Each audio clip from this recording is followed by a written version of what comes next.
take it off. That's why I came country boy. हम लेके आ गए Hyundai Aura।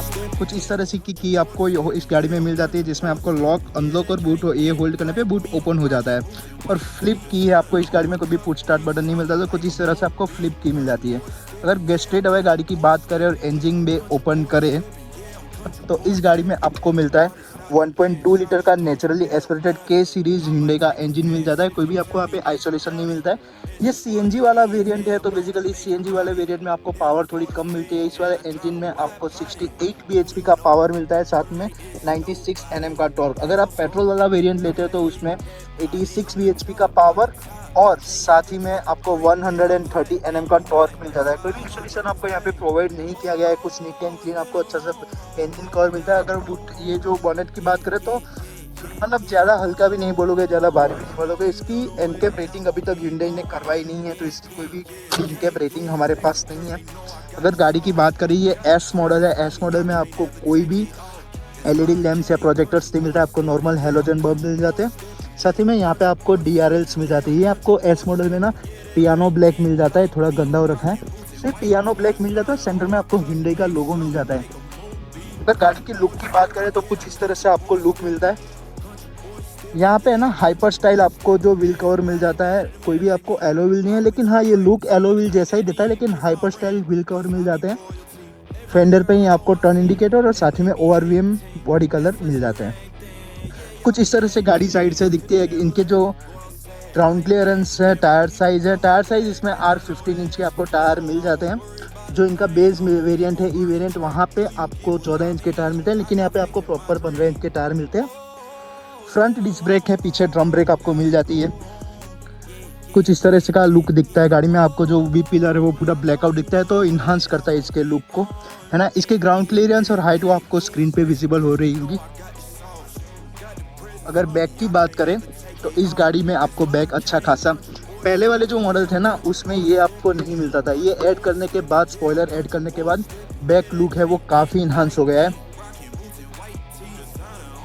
यहाँ पे हाई CNG का आपको बैजिंग मिल जाता है। सेंटर में बड़ी सी ऑरा की बैजिंग मिल जाती है। LED टेल लैंप्स मिल जाते हैं और साथ में आपको बीच में कॉम स्ट्रिप मिल जाती है। ड्यूअल टोन में आपको 2 सेंसर मिलते हैं। कोई भी रिवर्स कैमरा इसमें आपको नहीं दिया गया। ये रिफ्लेक्टर है। ड्यूअल टोन में आपको बम्पर मिल जाता है और कुछ इस तरह से लुक आता है गाड़ी की बैक साइड का। कोई भी शार्क फिन एंटेना आपको इसमें भी प्रोवाइड नहीं किया गया है। हाई स्टॉप लैंप आपको यहाँ पे मिल जाता है। की बात करें ना तो गाड़ी लॉक अनलॉक करने पे आपको कुछ है, आपका हॉर्न बजा रही थी। बात करें ना तो कुछ इस तरह से आपको सिंपल सा डोर मिल जाता है। यहाँ पे आपको पावर बटन मिल जाता है, पावर विंडो का बटन मिल जाता है, साथ ही में लॉक अनलॉक का टॉगल है। यहाँ पे आप 1 लीटर की बोतल होल्ड कर सकते हो। अगर गाड़ी के अंदर चले तो भाई गाड़ी में आपको ना अच्छा खासा स्पेस निकाल के दे देती है। यहाँ पे देखो सीट मेरे हिसाब से एडजस्ट है, आई थिंक थोड़े ज़्यादा ही पीछे की गई है। फिर भी मेरी हाइट 5'8" है, तो मुझे अच्छा खासा यहाँ पे नी रूम मिल जाता है और यहाँ पे मैं अच्छा खासा अपने पैर अंदर भी फंसा सकता हूँ। सेंटर में आपको 2 AC वेंट मिल जाते हैं और यहाँ पे एक 12 वोल्ट का पावर आउटलेट मिल जाता है। 3 लोग की बात करें तो थोड़ा कंजस्टेड फील होगा, लेकिन 2 लोग 2+2 के लिए गाड़ी बड़ी अच्छा है। बीच में आप छोटे बच्चे को बिठा सकते हो। फ्लैट ऑलमोस्ट, जो फ्लोर है वो ऑलमोस्ट फ्लैट है। 2 फिक्स आपको यहाँ पे हेडरेस्ट मिल देंगे। इस वाले मॉडल में ना आपको जो वाइट कलर की अपॉल्स्ट्री मिलती है सीट में, वो बहुत ज़्यादा गंदी हो जाती है। तो अगर आप ये गाड़ी परचेस कर रहे हो और आपको ये वाला इस वेरिएंट मिलते हैं और आप कवर नहीं लगवा रहे तो कुछ इस तरह से बहुत ज़्यादा गंदा हो जाएगा। तो आपको है ना इसमें कवर लगवाने पड़ेंगे। आपको दोनों डोर पे आपको स्पीकर की प्लेसमेंट्स मिल जाती है और यहाँ पे आपको ग्रैब हैंडल मिल जाता है और सेंटर में आपको लाइट्स का प्लेसमेंट दिया गया है। सो कुछ इस तरह से आपको पीछे से लुक मिलता है गाड़ी का। सीट्स कंफर्टेबल है, कुशनिंग अच्छी है, ना ज़्यादा सॉफ्ट ना ज़्यादा हार्ड है, तो इसका कुशनिंग भी काफ़ी बढ़िया है ना। 6 एयरबैग हैं आपको गाड़ी में। यहाँ पे एयरबैग की प्लेसमेंट मिलेगी। इवन तो आपको सीट्स में भी आपको यहाँ पे एयरबैग्स मिल जाते हैं। कोई भी स्कूप्ड अप सीट बेल्ट आपको नहीं दिया गया है, मतलब यहाँ पे आप कोई भी मैगजीन या फ़ोन होल्ड नहीं कर सकते। आपको फ़ोन रखना है तो आप यहाँ रख सकते हो। सेंटर में आपको 12 वोल्ट का चार्जिंग आउटफिट मिल जाता है। अगर गाड़ी के फ्रंट की बात करें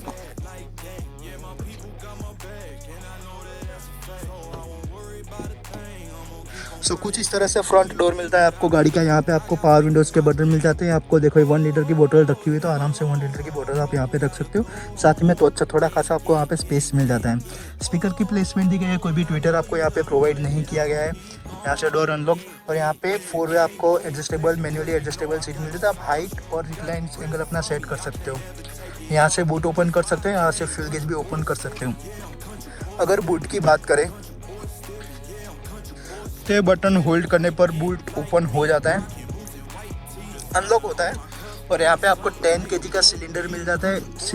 सिलेंडर होने के बाद भी अच्छी खासी स्पेस आपको यहाँ पे मिल जाती है। और कवरिंग देखो भाई, प्रॉपर कवरिंग दिया गया है यहाँ पे। हालांकि ऊपर सारे एक्सपोज हैं, यहाँ पे कोई भी कवरिंग नहीं दिया गया, लेकिन बूट का कवरिंग अच्छा खासा दिया गया है। स्टैंड स्टडी है ना। सो सिलेंडर लगने के बाद भी अच्छा खासा आपको स्पेस मिल जाता है। अगर स्पेयर व्हील की बात करें तो सिलेंडर के नीचे ही आपको स्पेयर व्हील मिल जाता है। सो वो निकालने में थोड़ी दिक्कत हो सकती है, लेकिन अदरवाइज बूट आपको अच्छा खासा मिल जाता है गाड़ी में।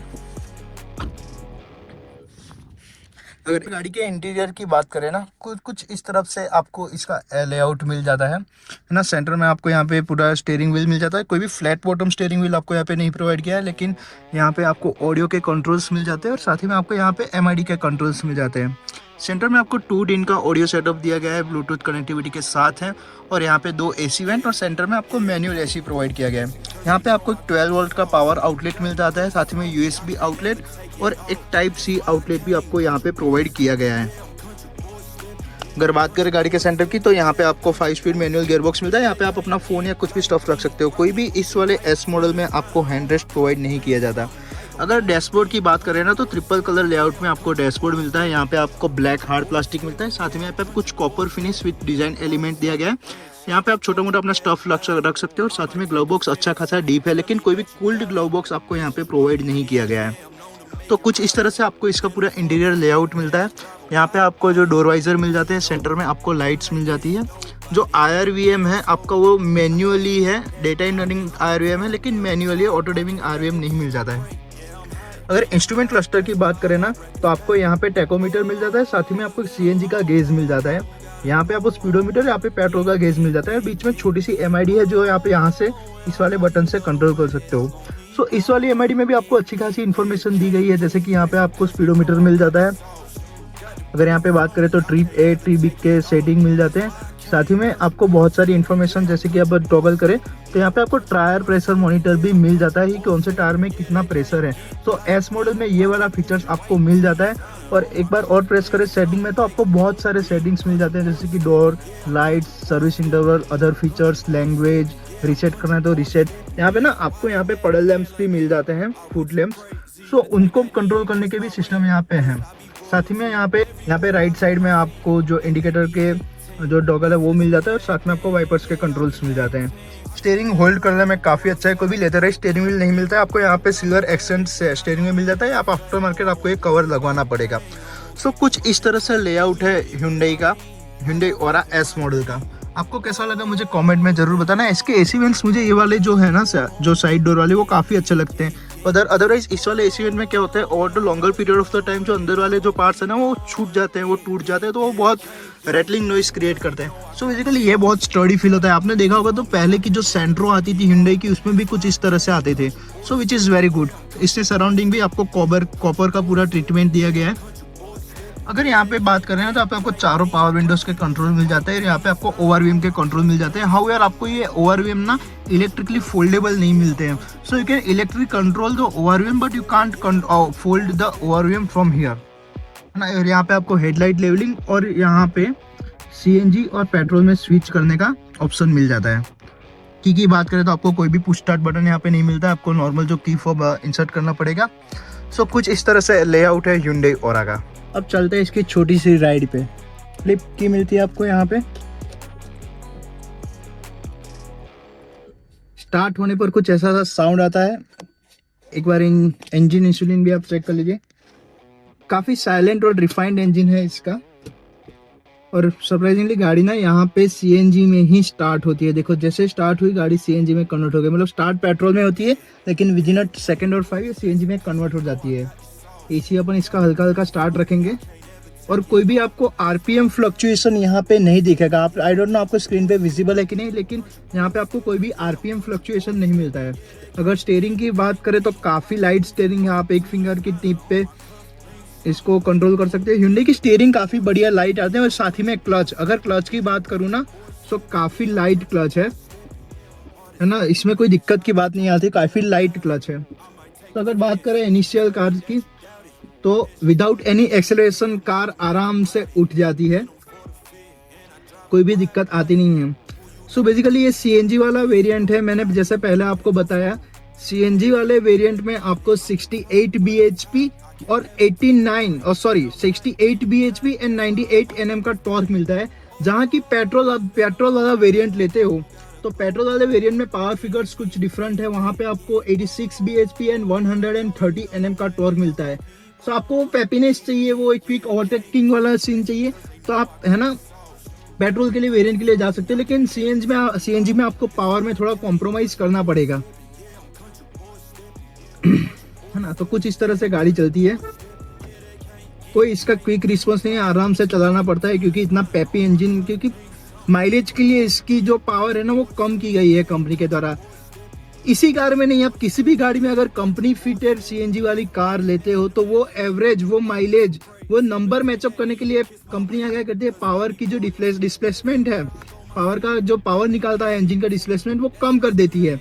पेट्रोल वाले वेरिएंट में 86 तो पावर, इंजन पावर और माइलेज ज्यादा निकालने के लिए वो पावर कम कर दिया गाड़ी ने, और यहाँ पे आपको 68 bhp दे दिया, है ना। तो वो दिक्कत आपको थोड़ी हो सकती है। कोई भी आपको क्विक जो ओवरटेक वाला सीन यहाँ पे नहीं मिलेगा, लेकिन स्टेयरिंग काफी ज्यादा लाइट है। अगर मैं अभी 20-30 की स्पीड पे हूँ तो मुझे जो स्टेयरिंग है वो काफी ज्यादा लाइट लगता है। मैं with in a finger tip मैं गाड़ी को मैन्यूवर कर सकता हूँ।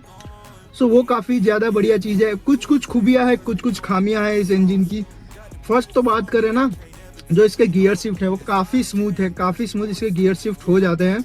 और क्लच, मुझे इसका क्लच ना पर्टिकुलरली बहुत ज़्यादा, अगर मेरी होंडा अमेज वाली अगर वीडियो देखी होगी तो मैंने उसमें बताया था कि उसमें मेरा क्लच काफ़ी हार्ड रहता है, लेकिन इस गाड़ी में मुझे वो दिक्कत नहीं आ रही है। क्लच काफ़ी बढ़िया स्मूथ है, क्लच का बाइटिंग पॉइंट है और क्लच का जो एंगेजमेंट है वो काफ़ी कम है। सो है ना, वो ज़्यादा आपको सिटी में वो दिक्कत देगा नहीं इस गाड़ी में, तो वो भी एक काफ़ी बढ़िया चीज़ है। और गाड़ी की मैं रिस्पॉन्सिवनेस की बात करूँ, जो इनिशियल्स हैं इसके गाड़ी के, जो स्टार्ट्स हैं वो काफ़ी, जो लोज है गाड़ी के वो काफ़ी धीरे हैं। यहाँ पे इस गाड़ी का मीड थोड़ा स्ट्रॉन्ग मिलेगा। इनिशियल 3rd या 4th गियर में गाड़ी ज़्यादा आपको पावर दिखाएगी, है ना। और वही चीज़ आप 4th 5th गियर में आके वो कम हो जाती है। लीनियर पावर डिलीवरी आपको, वो टर्बो इंजन वाला सीन नहीं है। ये 1.2 litre naturally aspirated K series engine है, उसमें भी पावर कम की गई है माइलेज निकालने के लिए। So this is ultimate mileage machine. अगर माइलेज की बात करें ना तो ये गाड़ी मेरी एक टैंक फुल में 600 या 700 रुपये में मेरा टैंक फुल हो जाता है। लमसम में बता रहा हूँ, राउंड फिगर। और उस टैंक फुल में अगर विंटर्स में चला रहे हो तो गाड़ी आपका आराम से 250-270 निकाल के देती है। लेकिन वही चीज़ अगर आप समर में देखो तो वो चीज़ कम हो जाती है। आपको भी जैसे मालूम रहे होगा कि सीएनजी कम आती है गाड़ी में, तो इवन तो समर्स में भी गाड़ी 200 किलोमीटर तो आराम से निकाल के दे देती है। तो आप 27-28 का माइलेज गिन के चलो, हाईवे पे वही आपको 30+ माइलेज निकाल के देगी ये गाड़ी, तो वो काफ़ी बढ़िया चीज़ है ना। अगर रिस्पॉन्सिवनेस की बात करूँ तो 5th गियर में देखो क्विक ओवरटेकिंग आपको नहीं दे करके देगी, आपको ओवरटेक प्लान करना पड़ेगा, डाउन शिफ्ट करना पड़ेगा। हॉर्न आपको वही क्रेटा वाला मिलता है ना, ये हुंडई की सभी गाड़ियों में स्टैंडर्ड है, तो हॉर्न वही आपको क्रेटा वाला मिलेगा। जो इनिशियल से गाड़ी का 1st 2nd गियर वो काफ़ी लैग है, आपको वहाँ पे कोई भी पेपीनेस नहीं मिलेगा। लेकिन जो मीड है 3rd और 4th गियर का वो थोड़ा रिस्पॉन्सिव है इन कम्पेयर टू 1st और 2nd के। जैसे कि वो व्हील स्पिन एटलीस्ट सीएनजी में तो आप एक्सपेक्ट नहीं कर सकते। हाउएवर पेट्रोल मैंने चलाया नहीं है इसका, जिसमें 86 bhp आता है, तो मैं उस पर कोई कॉमेंट नहीं करना चाहूँगा। लेकिन अभी मेरे पास सीएनजी है, मैं सीएनजी चला रहा हूँ, तो उसका ये रिस्पॉन्स है। देखो गाड़ी 2000 RPM तक रैक करती है तो वो इंजन साउंड थोड़ा अंदर आना स्टार्ट हो जाता है। अगर ये देखो स्टीयरिंग मैन्यूवर की बात करें तो आराम से गाड़ी में सिंगल हैंडली फिंगर टिप पे ही गाड़ी का मैं स्टीयरिंग मैन्यूवर कर सकता हूँ, है ना। तो स्टीयरिंग काफ़ी बढ़िया है, क्लच काफ़ी बढ़िया है। इंजन थोड़ा वोकल होता है, मैं आपको ऑनेस्टली बताऊँ, अगर थोड़ा आप हाई RPM पे जाते हो तो इंजन थोड़ा वोकल हो जाता है। 4 सिलेंडर का इंजन है, मार्केट में भी कुछ ही गाड़ी ऐसी बची है जो 4 सिलेंडर इंजन देती है इस वाली सेगमेंट में। जो मारुति है वो अपने 3 सिलेंडर पे आ गई है। अमेज और ओरा 2 ही गाड़ी है जो आपको 4 सिलेंडर इंजन देती है। उसकी वजह से वाइब्रेशंस कार में काफ़ी कम लगते हैं, मतलब स्टीयरिंग पे, गियर नोब पे, प्राइस सेगमेंट के हिसाब से काफ़ी कम आपको यहाँ पे वाइब्रेशंस मिलता है। टिगोर में भी आपको 3 सिलेंडर का इंजन मिलता है, तो सिर्फ 2 ही गाड़ी है जो आपको प्रॉपर 4 सिलेंडर इंजन के साथ मिलती है। सो हाँ, ये वो वाली बात है। माइलेज काफ़ी बढ़िया निकाल के देगी। कुछ इस तरह से आपको इसका बॉनेट नहीं दिखता है, अमेज में आपको बॉनेट दिखता है। ब्रेकिंग ना हुंडई की मुझे पहले से एक दिक्कत लगती है, इनके जो ABS है वो ओवर सेंसिटिव मुझे लगते हैं, मतलब लो स्पीड पे ना गाड़ी दब से रुक जाती है। तो वो वाली दिक्कत एटलीस्ट मैंने फेस की। अगर आप में से कोई भी हुंडई ओनर है तो आपने भी वो चीज़ फेस की होगी कि इसके ABS है वो ओवर सेंसिटिव है, मतलब गाड़ी चिपक जाती है। वही ना, वो जो स्मूथनेस ब्रेक में है वो बाइट बहुत ही हार्ड है, वो स्मूथनेस नहीं है ब्रेक्स में, है ना। 2 आगे डिस्क ब्रेक और 2 पीछे आपको ड्रम ब्रेक्स मिल जाते हैं। और चलाने में ये देखो थर्ड गियर में भी लीनियर पावर डिलीवरी दे रही है गाड़ी, वो आपको पैपीनेस नहीं प्रोवाइड करेगी। सो जो आपको फेस में जो बड़ी वाली स्माइल आनी चाहिए ना गाड़ी चलाते वक्त, वो नहीं आएगी। माइलेज मशीन अल्टीमेट आपको 70-30 का आपका रनिंग है, 70% आपको सिटी में चलाना है, जहाँ पे आपको इतना सारा ओवरटेकिंग का नीड नहीं पड़ता है, इतना इंस्टेंट पावर की नीड नहीं पड़ती। तो उसके लिए ये गाड़ी बनी है। डेली ऑफिस कम्यूनिट करते हो आप, या इवन तो आप टैक्सी ओनर हो, आप टैक्सी में चलाना है, तो उस पर्पस के लिए ये गाड़ी बनी है, point A two point B के लिए। मजे नहीं देगी ये गाड़ी, उस पर्पस के लिए ये बनाई भी नहीं गई है। सो कुछ ऐसा हिसाब किताब है होंडा अमेज नहीं, सॉरी, हुंडई ओरा का, है ना। ये देखो, मैं अगर ये जो स्लोप चढ़ा रहा हूँ और लो स्पीड है, मुझे डाउन शिफ्ट करना पड़ेगा, तभी वो थोड़े रिस्पॉन्सिबिलिटी के साथ चढ़ेगी, है ना। तो कुछ ऐसा हिसाब किताब है। ब्रेक से मैं बिल्कुल भी इंप्रेस नहीं हुई इस गाड़ी के, टू बी ऑनेस्ट बताऊं। बहुत ओवर सेंसिटिव ABS है इस गाड़ी के, है ना। सस्पेंशन की बात करें तो थोड़ा स्टिफर साइड आपको सस्पेंशन मिलेंगे, जहां अमेज में आपको सॉफ्ट सस्पेंशन मिलते हैं, यहाँ पे आपके थोड़े स्टिफर सस्पेंशन मिलेंगे। वही आपको हाईवे पे हाई स्पीड स्टेबिलिटी में काम आते हैं, है ना। तो वो जो स्टिफर सस्पेंशन है वो सिटी में आपको अगर थोड़ा लग सकता है कि गाड़ी ज्यादा झटके दे रही है, लेकिन वही चीज आपको हाईवे पे स्टेबिलिटी प्रोवाइड करवाती है। स्टेयरिंग मुझे काफी बढ़िया पसंद आया इसका, काफी लाइट स्टेयरिंग है, सिटी में चलाने के लिए काफी बढ़िया है ना। कुछ ऐसा ही हिसाब किताब है Hyundai Aura का। अगर वीडियो आपको अच्छा लगा है, आप चैनल पे आए हो, तो please to subscribe the channel, because बहुत सारे लोग ऐसे 96% लोग जो चैनल पे आते हैं, वीडियो देखते हैं, लेकिन चैनल को सब्सक्राइब नहीं करते। चैनल को सब्सक्राइब कर दो यार, थोड़ा सा बूस्ट मिलता है ना। सो नए वीडियो बनाने का मोटिवेशन भी चाहिए ना क्रिएटर को, तो वो मोटिवेशन सब्सक्राइबर से आएगा। चैनल पूरा वीडियो देखो, चैनल को सब्सक्राइब करो। That's it for the day guys, मिलते हैं अगली वीडियो में।